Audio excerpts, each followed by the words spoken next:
All right.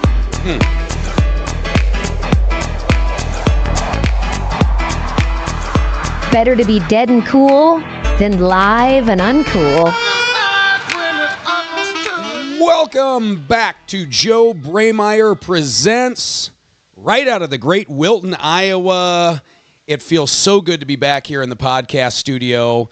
And my special guest, as always, lovely to have her in here all the time. Kacey, taking some time off from Treadmill Heroes to come in and do a live stream so we can talk about all the things that we've been up to at Joe Braymeyer Presents, because I know you guys have been working hard, and you've seen me hardly working. So we got to get that figured out. Welcome, Kacey Robeson, everybody. Hello. Yes. Hey, good to have you in here. Yeah. It's more like just hardly see you anymore.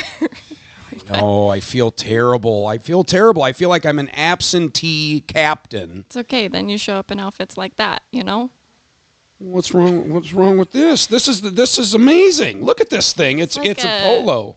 I can't tell if it's like a pajama romper or it's a two-piece. Oh, okay. You have a nice button-up top, and then you have a nice pair of matching shorts, and they're extra stretchy. Good. And they breathe well. I don't think this is real polo. I think this is faux polo. This is absolutely faux polo. But it came up in my feed. Oh, God. Which platform? I can't. This is probably like an Instagram outfit here. I know it's not TikTok. This is definitely an Instagram outfit. Yep. So I ordered the blue set, which I wore at the Pleasant Valley wrestling outing. Yes, he did. Yeah. Oh, and that's Chris in the background, everybody. Our producer Chris, he's hanging out, pressing all the buttons and yanking all the levers. But anyway, still matching, like same a full blue one, and okay. And the compliments were aplenty. Oh, really? On that, yeah, everyone was intrigued, okay. And so then I decided I'm going to order the whole set. So I dipped my beak with the blue romper, as you call it. And then I reordered the black one, the white one, and the forest green one, too. The forest green one I'm going to wear tonight at the live stream I'm doing from the Extreme Dwarfenators before the show starts. Yeah. What is that? Okay. So coming to the Quad Cities at the Rivercenter. What's the date today? August what? 8th. August 8th? Friday, August 8th, for one night only, is the Extreme Dwarfenators. Okay. And what and who the Extreme Dwarfenators are, it is a all-dwarf independent wrestling promotion, where they bring in the ring, they set up the whole thing. I think even like the ref is like a dwarf. Well, yeah. It's like a whole thing. Yeah, you can't. Yeah, no, yeah. You would want to have a dwarf ref. So anyway, we're going to that. My son and my dad and we're going to go. And I told Chris, I said, well, listen, since we're already got all the gear, and we got to do the podcast thing here because we got a lot of boxes we got to check. Yeah. Why don't we go live stream from like the parking lot at Extreme Dwarfenators? I will say that the Dwarfenators don't even know we're coming. So it's not like I'm going to be able to barge in and live stream from the event, which I don't want to do that anyway. I want to do kind of like can you show that, Chris, on like the screen? Yeah, there it is. The Dwarfenators, Dwarfs vs. Minis, I believe, is tonight. So, and tickets are still available. I'm not getting paid by these guys to talk about this, but I'm going just because I am so interested in this. I've never been to one of these type of events before, and my son, he's been asking about it for a month. He's like, when is the dwarf wrestling? I'm like, it's coming up, dude. So we're gonna go. You're gonna do like a Joe on the street type of thing. Like we kind of have to. Yeah, I think what we'll do is we'll live stream from the parking lot, talk to some fans coming in. I'll talk to Winston, my son. He loves talking wrestling. We might even get the old man on the live stream. But I think we're going to end up talking with a lot of people tonight. And with any luck, somebody from the Dwarfenators is going to be like, hey, come on in, fella. Come on in. Let's do a thing here with our guys. So we'll see. I don't have my hopes up. like I said, we're kind of barging in, but we're just doing it from the parking lot or kind of from the Rivercenter. I'm almost thinking maybe from the lobby. Maybe we get lucky and we can get like a table set up in the lobby. We will come loaded for bear. So just in case they go, hey, set up right here, we'll have whatever we need to do it. That makes sense. So please, if any of you guys watching this know anybody at the Dwarfenators, maybe hit them with a DM. I was going to do that last night, and then... You didn't even reach out. I didn't. I was going to, and then you start doom scrolling, and then ordering, you make a snack. clothes, Making impulse buys, buying rompers. Instead of, hey, I'm coming. So believe it or not, I have been up to stuff. Have you? Out and about. Okay. And wow, I am getting to know some incredible Quad Cityans. Okay. So I've made a resolution. I have decided I'm going to become a sports fan. Oh. I have decided I'm going to become a fan of the sports. Of the sports. You haven't decided like just all of the sports? I am going to try to build at least a somewhat sturdy base of knowledge, general knowledge of current events within each sport that's relevant in our area. Got it. Right? Okay. I'm probably not going to get into like MLS or anything like that, right? What is what? That's a disease. Major League Soccer, right? And that's ALS is what we're talking about. But yeah, MLS is Major League Soccer. I'm probably not going to get into soccer. Makes sense. So that right there is the case in point. Okay. A non-sports guy would say, I'm probably not going to get into MLS. Even sports guys would be like, what are you talking? Dude, come on, just say soccer. Right? Yeah. Anyway. Yeah. And can I tell you why I've made this resolution? Yeah, absolutely. And first of all, back to the romper, I want to acknowledge I have a tan line right there on my inner thigh. Like, that is so strange. So you need a tanning bed. Yeah. Yeah. I do need to get in the tanning bed. Look at that. And also, you know what the problem is? What I'm noticing? I don't skip leg day, but man, my knees have been bothering me. Man, my legs look kind of flabby too. Like, I'm kind of a mess. Yeah, you need to get back in the gym. I got white chicken legs. That's not good. No. Now I feel like I could pull out. Anyway, okay, let's talk about the sports thing. Okay. Because this is fun. This has been super fun for me. I have been given the opportunity to do some live streams outside of the podcast studio. Okay. So Pleasant Valley Wrestling reached out, and they up at Hidden Hills they're like, hey, we got this wrestling outing. And I'm like, we should live stream from there. So we live streamed from there, got to talk to a bunch of coaches, former wrestlers, people involved at the program, people on the board, while they were golfing, just doing like 5-6 minute quick fires throughout the day. And it was so fun. I know you didn't watch it because you don't ever like my stuff. It just doesn't pop up because I don't like your stuff. Yeah, so I mean, a thumb. It's just pressing a thumb or a heart. When I see it, I will. I promise. Let's talk about that. Okay. I want to come back to this, but I got to finish this thought with the wrestling, becoming sports. A sports fan. Yes. And then after I did the Pleasant Valley Wrestling thing at Hidden Hills, we went right back to Hidden Hills and did a live stream with the Bettendorf football program. Okay. And I got to meet these guys that I've heard their names before, but I don't really know who they are and what they do. Like, I just know they're a well-known name around the Quad Cities in the sports world. Like for example, Coach Randy Scott. Okay, so not like student athletes, like adults. They were like, you need to talk to Randy Scott. Well, great, Randy, come on in. Nice to meet you. Well, Randy is like a beloved coach within the Bettendorf football program. That's good. Like 7 state championship rings that he's got. Like, he's a legend, and he's retired now. Goodness. But so here's the thing. If you go into the Bettendorf ecosystem, and you're like, Coach Randy Scott, people fawn over him. They're like, he's like one of the greatest coaches ever to come out of the Quad Cities. He's amazing. But me, I'm just some podunk from Wilton, Iowa. I'm a Wilton Beaver, so I didn't grow up paying attention to Quad City sports. You know, kind of paid attention to what we were doing here in Wilton, and then I'm just not a sports guy. I see. Did you pay attention to sports at all? Yeah. I just didn't. I paid attention to wrestling. Yeah. Right? And my academics, of course. Of course. It was I got to hit the books first. Yes. But anyway, it was one after the other of these great conversations, and what I'm finding is happening. Here's what's happening. Okay. I'm getting to know these well-known sports figures from around the Quad Cities. Yeah. And I'm becoming a fan in real time. Oh. Like legit fan. Like, for example, with Randy Scott, in a way, I was able to say, I understand why a lot of people are big fans of yours just based on your accolades. Yeah. But you tell me why you think that is. You tell me your story, because I don't want to hear your story from a bunch of fanboys. Yeah. I want to hear your story from your point of view.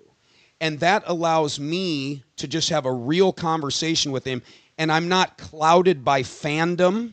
Yeah. And I'm not itching to sit here and go, well, Randy, take me back to the third quarter against West back in '88. What were you thinking when that ball got hiked? Yeah, please don't do that. Because then you turn into a fan that's doing an interview.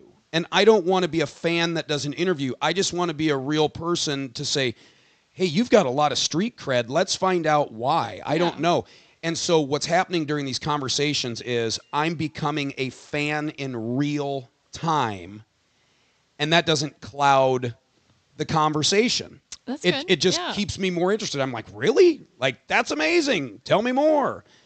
And so I want to get into being a fan of sport in real time. I'm in such a unique position.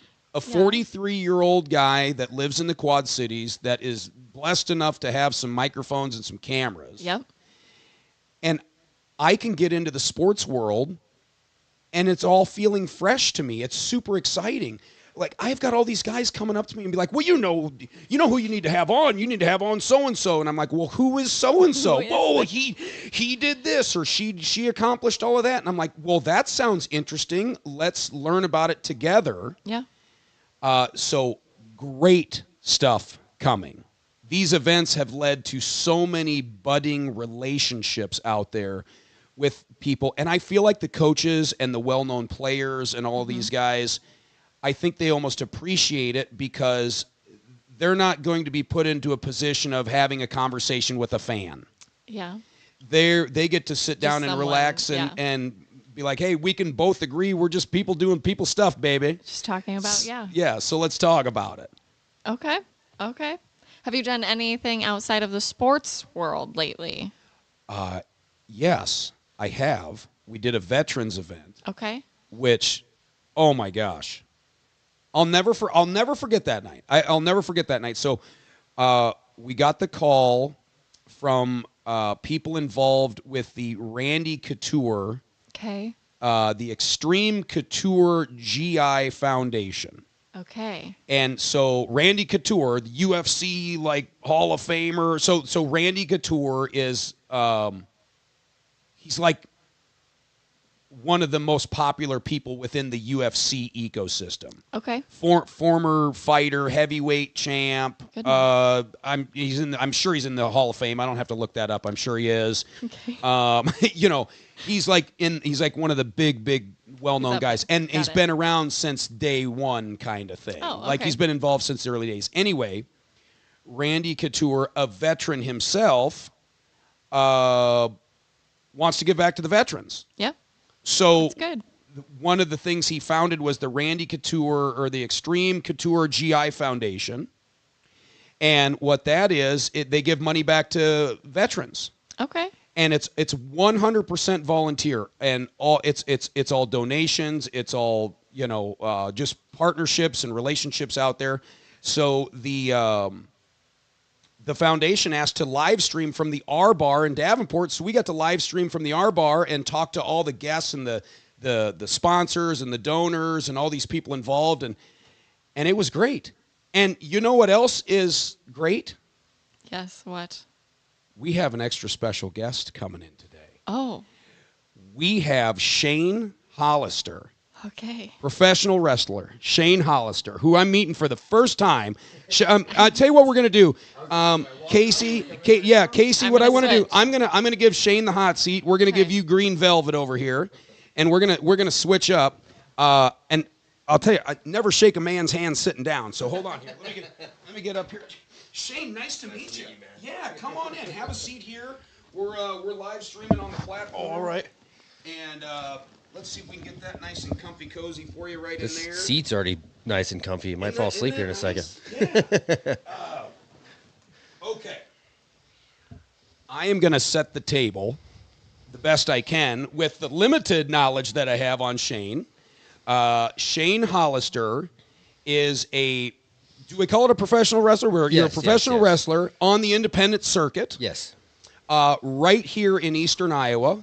You wrestle for SCW Wrestling for that promotion. I mean, I'm sure you can wrestle for a lot of promotions, you're all over the place. All over the Midwest. But that one is kind of known in this area. They perform at like the Bluegrass Community Center and places like that. You have been doing this for a long time. Yeah. And I follow all your stuff. So, by the way, hop on Instagram. Not right now, but hop on Instagram and follow Shane Hollister. You can follow him on Facebook. Yep. You're always posting clips and different things that you're doing. And so this is great for two reasons. And it kind of ties into what I was just telling Casey. I have always been a professional wrestling fan from the viewer on TV standpoint. Okay? I have, in one time in my entire life, I've been to an independent show. And it was like in Muscatine at the high school or something 20-some years ago. I was there. You were there. I wrestled on the show. Oh, my gosh. Okay. That's how long I've been doing this. Well, you don't look that old. Holy smokes. You still, dude, you look like you're my age. Like, you can still go. I mean, I started doing this when I was 16, 17 years old, so. That's amazing. Okay, so I want to talk everything Shane. Okay. But also I want to introduce you to Casey. So Hi, nice to meet you. Casey works for my company, Treadmill Heroes, here full-time, and also pops in on the podcast from time to time because, you put a good-looking gal on camera, it's guaranteed views, right? I agree. So, anyway, Casey is at the very, very beginning of her professional wrestling fandom journey. Oh, okay. So you're brand new. She's brand new, but we had a long podcast with another wrestling fan of mine, and we were calling it Teaching Kayfabe. And awesome. What we did is we put in an old TV VCR. We played WrestleMania 5. I saw a clip of that. Oh, okay. Yes. And so we were explaining to Casey, like, these are the reasons why you need to become a wrestling fan. And all the reasons why, since I know Casey so well, all the reasons why I feel like she would find things within the ecosystem of professional wrestling where she would go, you know what, there's enough here for me to pay attention to it now. So anyway, she's going to be chiming in, asking some questions too. Okay, perfect. So, are you from the Quad Cities? Yes, I am. I was actually born in Muscatine and then grew up in Davenport, Iowa. I got into wrestling like most dumb kids do, doing it in the backyard, which is super unsafe. Don't do that at home, kids. Do not do that at home. Eventually I started going to wrestling shows, and I was always watching it since I was a kid. It was like the first thing me and my dad bonded on. So I got into wrestling real young. Was in high school. I had a couple buddies trained before me. One of them's on TV, Seth Rollins. Well-known guy? Yes, well-known. We grew up together. There's a bunch of pictures if you find us on Facebook, and if I still had my MySpace, you'd see even older ones. Oh, my. Yeah, wouldn't it be great to be able to archive the MySpace thing? It's like grab all those pictures and all those videos I used to put up. Those pages have to live somewhere. They have to live somewhere. They're not completely whitewashed, but I can't remember my password or even my email at the time. Oh, God, no. Yeah. I think mine was like Ponyboy Bravo at Hotmail. Of course it yeah. Who was in your top 8? It's like people are like, what is that? Or the song that was playing when people came to your You can do that profile. on MySpace or on Facebook now. You can like just put up a post and add music to it. Now I'm like, good luck, everyone. Yep. So you were a 16-year-old Shane at home. At this time, you're living in Davenport, Yep. right? And you're just like all of us other 16-year-olds at the time. You're a big fan of professional wrestling. Yeah. And so you start to, hey, let's do this in the backyard. Did you have like the VCR camcorders going? Oh yeah, for sure, dude. Do you have all that? Seth Rollins, Colby Lopez, there's a ton. We have archives of him before I came around and started wrestling for his backyard company. But it's funny because there was like multiple backyard wrestling companies, as we called them as kids. It's like we weren't charging anyone. Why were we calling them a company, but whatever. Okay, let's take a timeout right there because you just said something that made my ears perk up. You said that you have a ton of old archived footage of back when you and Seth were young kids out in the backyard screwing around. Oh, yeah. Okay. That footage is worth a lot of money. Oh, I'm sure. I mean, I'm never going to get my hands on it. His brother has it. Yeah. That footage, I have to imagine, for the WWE is extremely valuable. And with him being the top heel in the company now, that'd be so cool if we got to see some old footage with you in it where they're doing flashback things. Oh my gosh, that'd be so neat. There's some, we were weird dudes. We were weird kids. Everyone thought we were like just the weirdos. Like we wouldn't go out and party. There was like 8 dudes that slept in a basement over at his dad's house all the time. Did you own Jankos? I've had Jinkos when I was in junior high school. Of course I did. Now I'm the opposite. I'm like, I never want anything super wide. I don't want to step on it. So anyway. But yeah, all right. So what happened was because the SCW actually started as a backyard company, and that's where I met Colby for the first time. They had a homemade wrestling ring in a barn, which was, I don't know how Steve's parents let us do that because I was always afraid when we get up there with too many people that eventually that thing was just going to cave in. So there were some parents that let you guys build a ring in a barn and go, you know what, have at it. Yeah, and it was the top of the barn. You had to climb up a ladder to get there. Up in the mow? Yeah, you had to get up there. It was Hey Mow Extreme on Saturday night. It was crazy because we would have people come to those shows. I was like, this is not safe. But you weren't charging any. Like people came to watch you guys. They were just like, come watch it. It was like, come watch your kid be an idiot and almost get hurt all the time. But yeah, whatever. That's awesome. And that's where I met Colby for the first time. He just thought I was some weirdo nerd. You guys didn't go to the same school? Not at the time. I was in junior high school when we first met. I was in 8th grade. Okay. Same district, just a little bit. Well, no, he was in Buffalo. I was in Davenport. Because Colby he grew up in Buffalo, Iowa, which is right on the river by Mustine. Yep. Yeah. Super tiny. That's where he grew up, and that's where they were doing their backyard wrestling. So somehow we all met at this thing, and then we bonded on, like, that dude, he was something else. He just saw my big, because remember, like, no one's going to, like, if you're young, you're like, I had this, like, thing. It was a CD case that looked like a Trapper Keeper, and people are like, what's a Trapper Keeper? I'm like, how do I explain this? It was innovative but it was huge. I had, like, 200 CDs in there, and he was like, let's see what this nerd listens to. And we bonded on, like, Pantera, Metallica, and stuff like that. We're metalheads. And he was looking at me like I'm wearing a polo shirt, and he's like, you listen to metal? I'm like, yeah, all the time. That's great. So then from there, it's kind of fast forward all of it.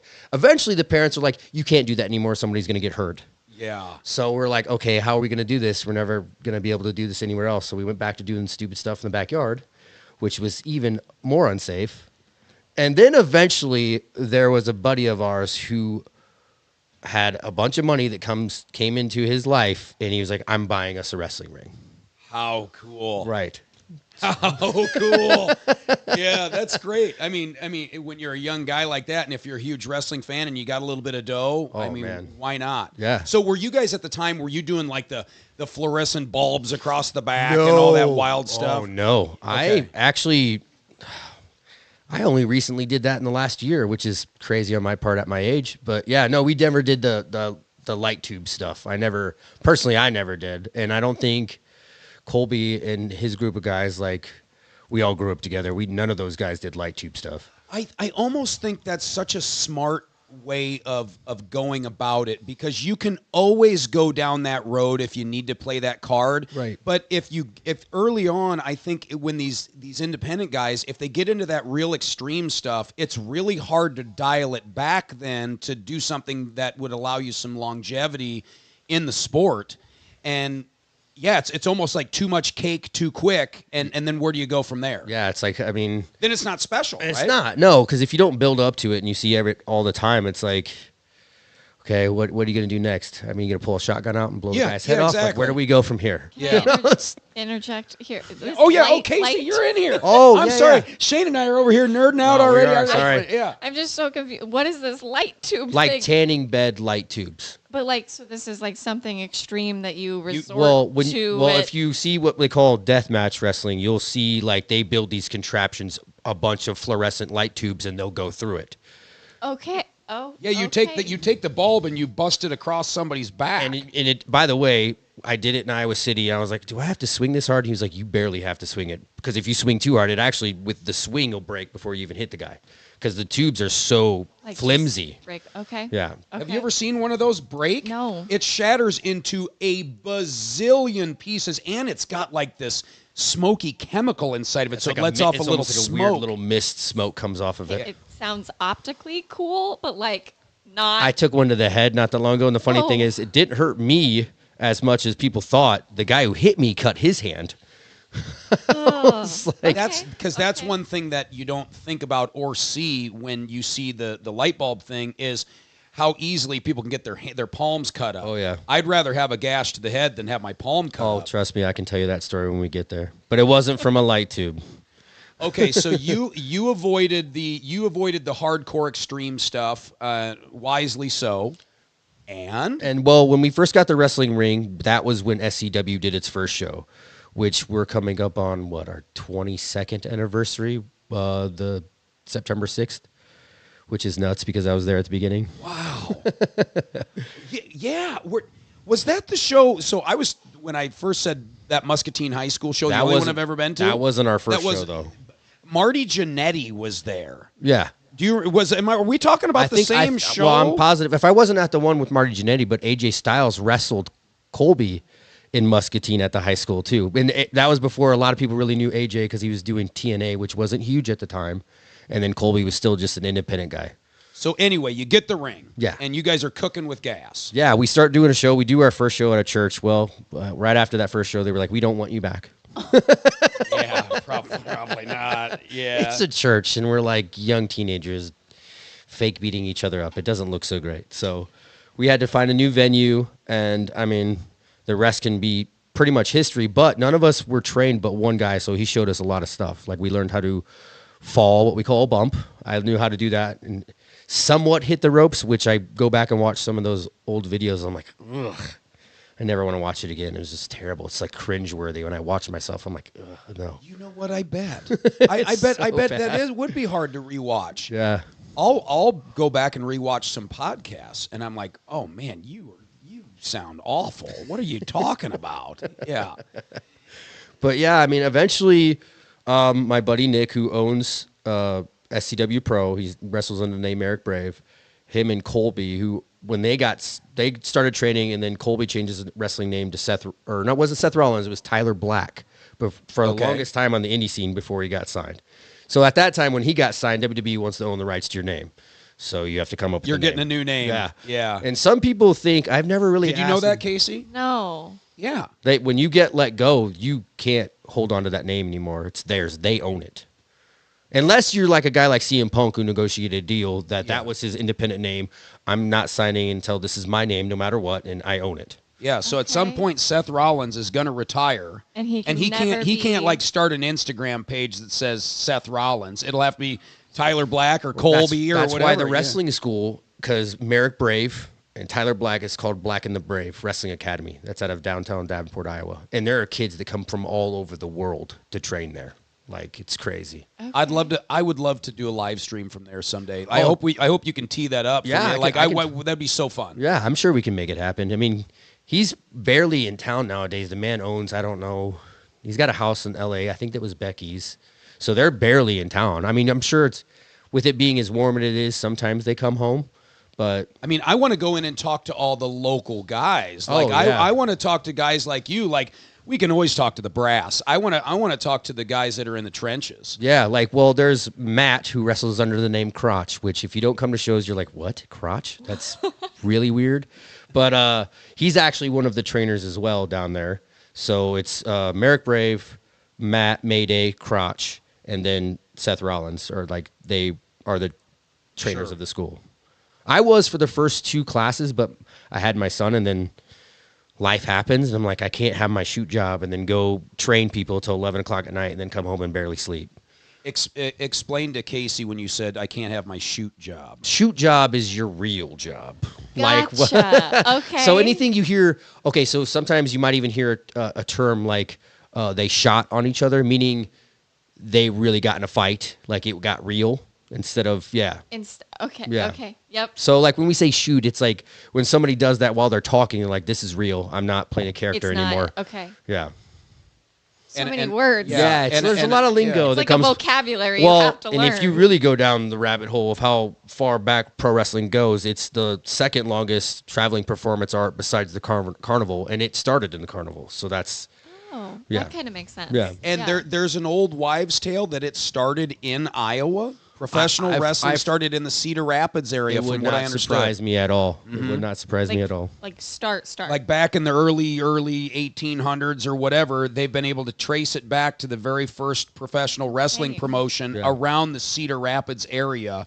I've heard this from multiple people just in conversation. Like you'll have some old timer who's not necessarily a wrestling fan, and they'll know that I'm a wrestling fan. They'll go, did you know that wrestling started up in Cedar? So it's like more of a, not just from a wrestling fan standpoint. Right. So it's just crazy. Like, cause some people just like, oh, pro wrestling is just this nothing. But I'm like, no, it's been around for a long time, and it's still here, and it's huge. It's like probably the biggest it's been since the like late 90s, 2000s when Steve Austin was on top. Like, it's huge right now. Yeah. Can we nerd out on your mask? Oh, yeah, for sure. This is the mask that he wears down to the ring. And it opens.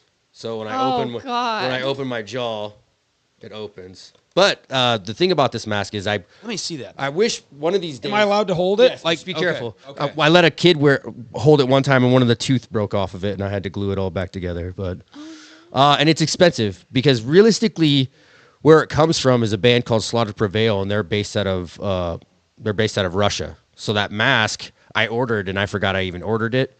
Oh. I got to my apartment at the time and go, "What is this writing?" And then it hit me. I was like, "Oh, it's my mask."